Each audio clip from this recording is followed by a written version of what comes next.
What's up, tribe? How you guys doing? So I guess this is the season finale for Ambitions because the way it ended, and then there was no previews at the end for the next episode. So I'm going to just say this was the season finale. I don't know why my TV programmed last week's episodes as season 2. I have no idea, and I still forgot to change it, but I'm gonna go back and change it when I set up the playlist. Anyway, ooh, Ambitions. This episode this was so good. Okay, this season finale was so good. This was so reminiscent of nighttime soaps from the 80s. Like this is straight. This is some Falcon Crest, some Dynasty, some Knots Landed. Like y'all are giving it Dallas. Y'all are giving this to me. Anyway, let's just start it off. We started this episode off with Amara running through the hospital looking for Titus. Remember, we ended last week with him getting hit by the car. She is, and baby, Essence Atkins. I don't know if you watch these reviews or not, but if somebody that knows somebody that knows somebody, y'all tell Essence Atkins that I said she did this because she played this part the whole episode. She was with it. She gave us straight up at the hospital. Where's my husband? Let me know where my husband is. And as the episode went on, she was giving it to us. We find out that Titus is in emergency surgery. It's serious, and he ends up being in surgery overnight. Um, and we'll get back to Titus, but it was bad. So he's in surgery. They wouldn't let her talk to him before he went in for surgery. They were like, "Look, you gotta wait. Like you gotta wait." So I was like, "Oh Lord, here we go."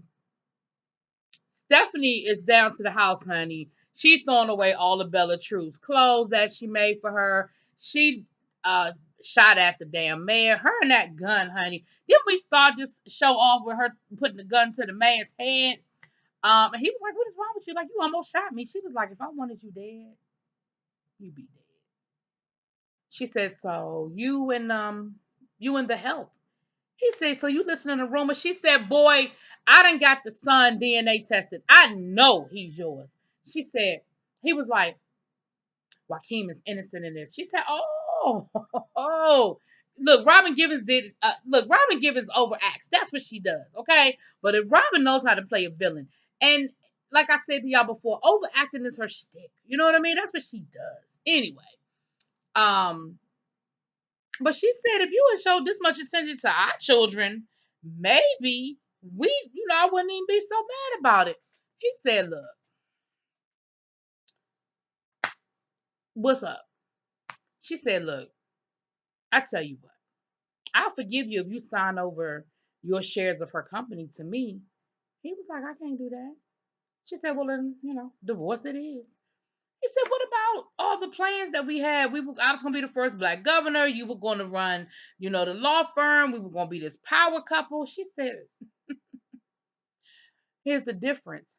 I don't need you to make my dreams come true at this point. So good luck with trying to be governor. Although I don't really think that's gonna work out for you too well, but hey, it is what it is." And she walks off, honey, and he said something about you acting like you're real hurt. She said, because I never loved you. For me to be hurt, that would mean that I actually loved you at one point.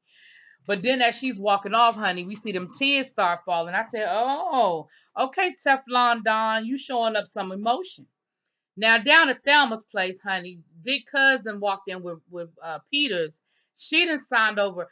We saw what the husband, I mean, what Stephanie's father did last week by setting up that lawsuit for Big Cuz, and she ended up selling. She got cleared. They said Senior was in his right mind when he wrote that will, whatever, whatever. She sold her shares to Greg Peters. Now she has controlling shares, but she couldn't try to sell. They couldn't sell the whole business without all three signing off. So in essence, he is now the controlling shares, and he basically their boss now at this point. Um, so of course, and look, and they're done spit in the man's face. Now I think that's the nastiest thing you can do to somebody. I'd rather you punch me than spit on me. But hey, I can't be mad at her in that instance. She said, "Killing my father wasn't enough. Now you're gonna take the business." He said, "Look, I told you I ain't had nothing to do with your father dying. He said, and as far as this, business is business. Like, you already know what it is. She's looking for Evan. Now, this is the one thing about this episode that did kind of throw me off. She was blowing Evan's phone up, trying to let Evan know what was going on with the business situation with Big Cuz selling her shares and stuff. We never saw the two of them have a conversation. We never saw her catch up with him, but she tried to call Titus and got Amar, because of course Amar has Titus's phone, and she ended up taking clothes down to the hospital and checking on Amar and all that good stuff. But we kept seeing her calling Evan. Now, towards the end of the episode, we know Evan must have.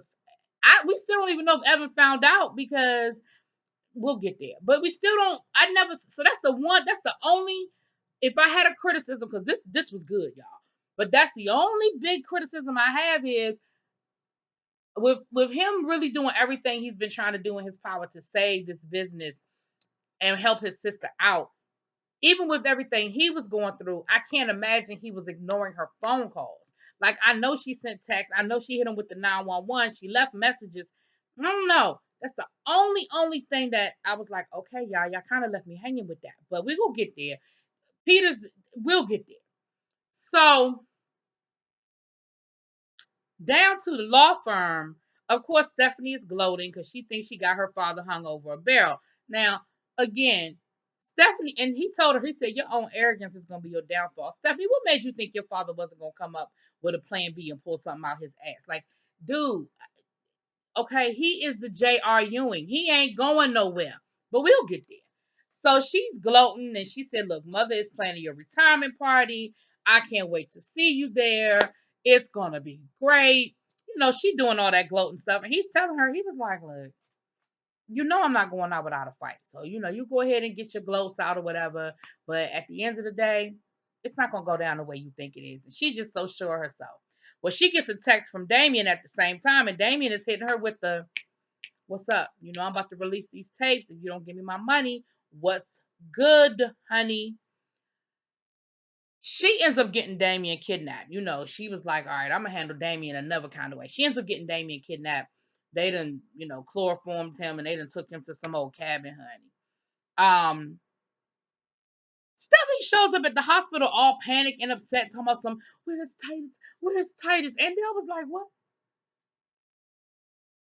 Like, Stephanie, first of all, there's so many things wrong with you being at this hospital right now, but the least of which, you married to my brother. Why you down here acting like you about to have a damn, coronary over Titus being in the accident? Second of all, you and Amar don't rock like that. How dare you come down here checking on her husband? So, and Dale was getting her together, but then, Amar rolled up on her, and Amar was like, what the hell? What are you doing here? She said, this is all your fault, because Titus woke up. He's out of surgery. It's touch and go. You know how that whole thing is. He's in ICU. He's in a lot of pain. They're going to have to monitor him, kind of thing. Well, he woke up long enough to tell her that it wasn't an accident. Well, she automatically assumes that it was Damon, which we talked about that last week. It was either Damon or the Pier or Foy people. And he didn't get out who it was, but he said it wasn't an accident. So, of course, she automatically assumed it was Damon. She has no reason to think it's anybody else, because she don't know what Titus was doing over to the Pier Foy. So Stephanie is like, what are you talking about? She was like, you brought Damon into our lives. So Damon, Damon hit Titus. This is all your fault. So Stephanie knows she got Damon tied up somewhere down at the cabin. So Stephanie tells her, she said, well, if Damon does have something to do with this, I promise you it will be handled. Now, see, here's where your spidey senses kick in. Here's where I know this woman, and I know what this woman is capable of. We were once friends. Let me see what she's talking about, because that threat sounded real specific. Come to find out, she done followed Stephanie down to the cabin, honey. She done ran into Stephanie. Stephanie down there torturing Damon. She like, Damon, tell me where all of the copies of the tapes are, of the videos are, or I'm gonna bring my friends and they're gonna come and take care of it. Damon was like, well, you might as well just go on and kill me now, because I ain't never telling you. She said, look, I will kill you, and I will leave your carcass to rot while I ransacked everything you own to find these tapes. He was like, do what you feel like you need to do. I don't think you really have it in you. So she has a taser, honey. She tasing the hell out of him. And that's when Amara rolls up. Amara's like, Stephanie, stop. Like, what are you doing? And she's trying to tell Amara, he hit Titus. He did that to Titus. Blah, blah, basically trying to convict. She's like, we gotta call the police. What are you doing? They get to arguing. She's trying to convince Amara not to call the police. While all this is going on, Damon gets out of, he done fell down and he done got out of the restraints. He got Stephanie. He choking the mess out of Stephanie. Okay. Stephanie is about 4 seconds from dead. Okay. So Amara is like, get off of her, and ends up hitting him in the head with a shovel. He falls down. There's blood coming out the back of his head. They check his pulse. They like he's dead. I knew in that moment, I said, Damien ain't dead. Damien, like Jason, he just gonna keep coming back. He's not dead. He's too good of a villain, and he has too much unanswered storyline for him to be dead. That's the first thing I said. They done checked his pulse, honey.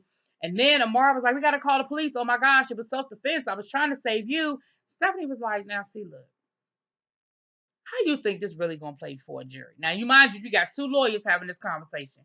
She said, how you think this really gonna play for a jury? You really think a jury is gonna believe you? This man has been stalking you. This man, almost cost you your marriage, your job, your career. You really think that somebody is gonna believe that this was an accident? She said, Amara, look, let me handle it. You go back to the hospital and be with Titus. I got this. Now, in my mind, I'm thinking, ain't no way I'm trusting Stephanie Carlisle, my biggest enemy, to protect me. Now she gonna protect her. But that shovel that had my fingerprints on it, I'd have took that shovel with me and I'd have wiped down everything I thought I touched. Okay? I mean, and nowadays, it's still other ways. I mean, they could have tracked her phone. There's other ways they could prove she was at that cabin. But neither here nor there. I'm not going to make it easy for them, okay? But she just rolled out. And of course, she's in shock. She crying. She upset, whatever. Stephanie calls her cleanup man and is like, look, we got a situation down here. I need you to get down here. Now, while all of this is going on, back in the city, Bella is talking to her mom, letting her mom know what went down with Stephanie or whatever. And her mother is like, look, you need to get as far away from that crazy chick as possible. Now that she knows what's going on between you and Evan, she knows about Joaquin. It's not safe. That woman is unhinged. She said, look, I know that the company she's working with, Corazon, y'all know, they have an office in New York. I'll even come with you to help with Joaquin. Like, let's get up out of Atlanta. And she was thinking about it. She was actually really considering it, right? Next thing you know, we see her and Evan having a little tete-a-tete. Oh, no, let me rewind. Something happened before they had a little tete-a-tete. So, down to the Purifoy office, the board has unseated Master Purifoy. And of course, he's blaming everybody. He can't believe they're doing this to him. This is a family-owned business. How could they do this? And they were like, look, we're trying to protect the company. Like, it is a publicly traded company at this point. We got to do what's in the best interest of the company. We have lawsuits coming out the wazoo. We're talking about another federal investigation. It's a wrap. Like, we're sorry, but you are no longer at the head of this company.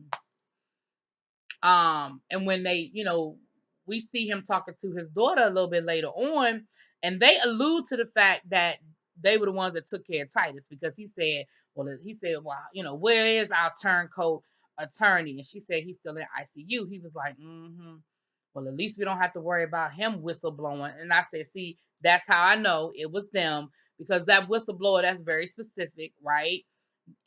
He didn't say, oh, well, he sold me out to the board. He was like, he a whistleblower. That lets me know that y'all know that he was looking into some other stuff. So y'all the ones that did it. Okay, we put that in a box. Her daddy down there drunk off of he drunk as a skunk. He blaming everybody for losing the company. So the daughter is like, look, we're going to get it back, daddy. Like, we're going to regroup. I need you to sober up. We need to regroup, and we're going to figure it out, and we're going to get our business back. We're going to get the company back. So she calling him a car service to get him home. He disappears. Now they showed him walk off into like a back closet. Baby, I just knew that in that moment he was getting ready to shoot himself. I said, "Oh my God, this man about to commit suicide." Oh, I just saw. I thought the next thing we were gonna do was hear a gunshot, but that ain't what it is. He just walked off. I guess he went out a back door or something. Okay, he's gone. Now,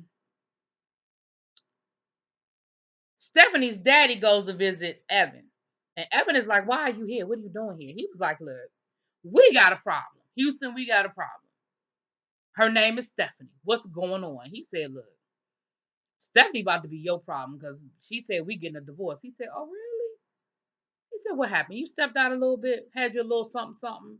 And Evan was like, he said, "Look, man, I ain't judging you." He said, "We all step out from time to time, including your wife." Evan was like, "Oh, really?" He said, "Yeah, well, let's just say that she's been taking really good care of Greg Evans in and out of the boardroom for the last couple of months." Evan said, "Do tell." So then you see them putting their heads together, honey, and they cooking up something. I said, see, Stephanie? Okay. So they cooking up something. They cooking up something. So um then we see Evan and Bella having their little tete-a-tete. And excuse me. And Bella is like, "I'm thinking about moving to New York. I got to get away from your wife. Your wife is crazy. You can't control her. She putting guns to your head and shooting at you and all kinds of stuff." And he was like, "Nah, you're not taking my son nowhere." She was like, "What you mean?" He said, "You will not be taking my son anywhere." She said, "New York is like a 2-hour flight. You can visit us. Like, but I need to protect my son. I need to protect Joaquin." And he told her, "Yeah, that's not gonna happen." Now it's clearly that they back buddy buddy. They laying on the couch. Clearly he had been spending some time there. But I said, okay, so we back in bed so easily. That's what we doing now. Everything is so good and cool. You know what I'm saying? So next thing we know, Bella True is doing this interview with like the local Atlanta news. She's like this up and coming designer, blah blah blah, and she's talking about that she started her company, doing online stuff, and she's built it into this big conglomerate. And they said, and the lady said, she said, so many people come out of Atlanta, but then once they start getting popular and getting big, they end up moving away. She said, "What about you?" And she said, "Well, I had been considering moving to New York, but I decided to stay local." And she said, "Oh, really? Why?" She said, "Well, for my son." And she brings Joaquin over and she said, "Joaquin, come on over here and say hi." So Joaquin climbs on her lap.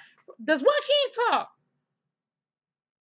Does Joaquin talk? I ain't heard that little boy, because the reporter asked Joaquin what's his name, and she said, "Oh, his name is Joaquin." And he sat there looking at her like, he old enough to be able to have a sentence and talk. Well, no, we have heard him talk because he didn't talk to his daddy. Anyway, um, so she said for his father, who was also Mayor Evan. I said, "What?"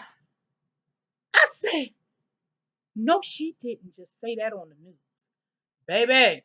Look, and that news reporter didn't know what to say. That news reporter was looking like,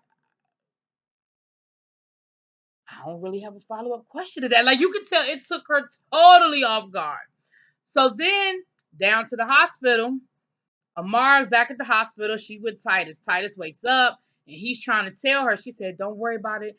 Damon will never hurt you again." He was like, "It wasn't Damon."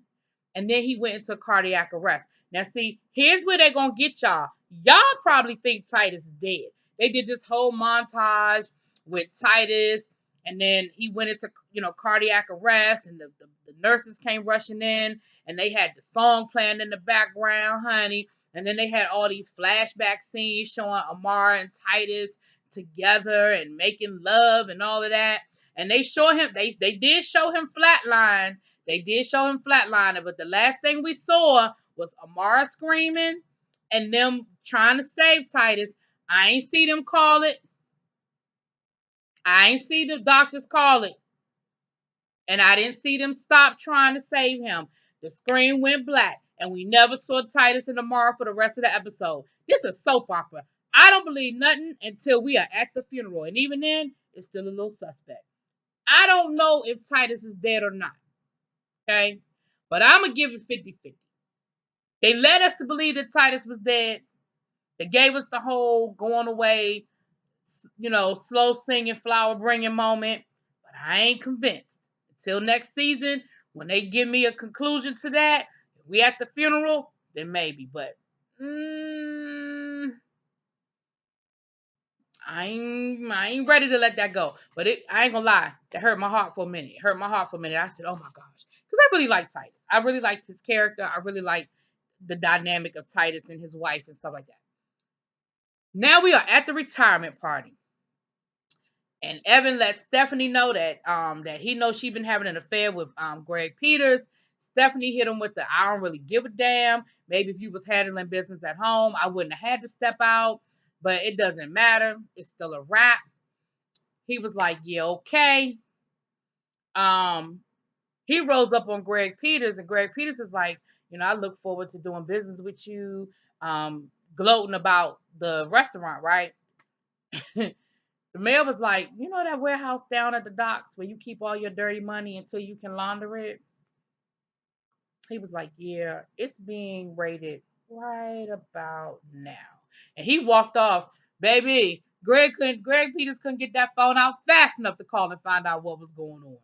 Now, while the party is going on, the cleanup man then showed up at the cabin to clean up the body. Ain't nobody.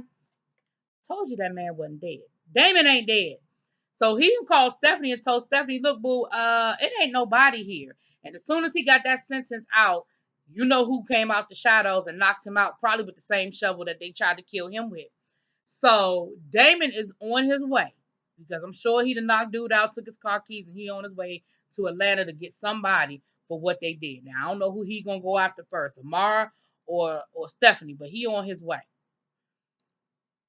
Back down to the retirement party now. Evan clearly hasn't seen the 8 o'clock news and knows that he done been outed all over the news. Okay, we ain't get that far yet, but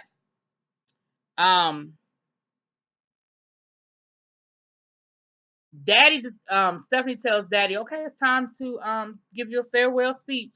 He said, it is, isn't it? So of course he gives this whole little speech and he's talking about all the wonderful things he's done. Oh, let me rewind it a little bit. I did miss this part.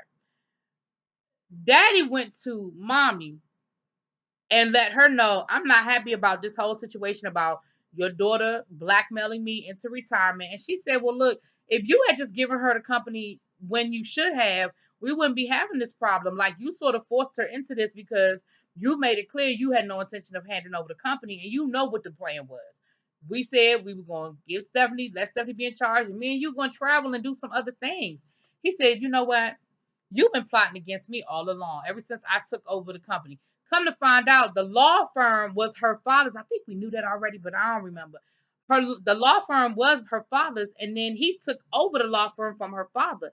She said, look, if I was holding on to that grudge, would I still be married to you after all of these years? Like, no, I let that go. I just think that it's Stephanie's turn, and it's time for us to move on to something else. And she was like, do it for me. And you could see that he was just kind of giving her the side eye, like, okay. So, okay, fast forward. Now we back to him giving his speech. So he's talking about all the wonderful things he's done since he's taken over the company and this, that, and the other. And, how it's about to be Stephanie's turn. He said, but after that big settlement that Stephanie just got, that $1 billion settlement against Purefoy, it made me think, I'm not ready to let this go. And he said he went out and landed this new client.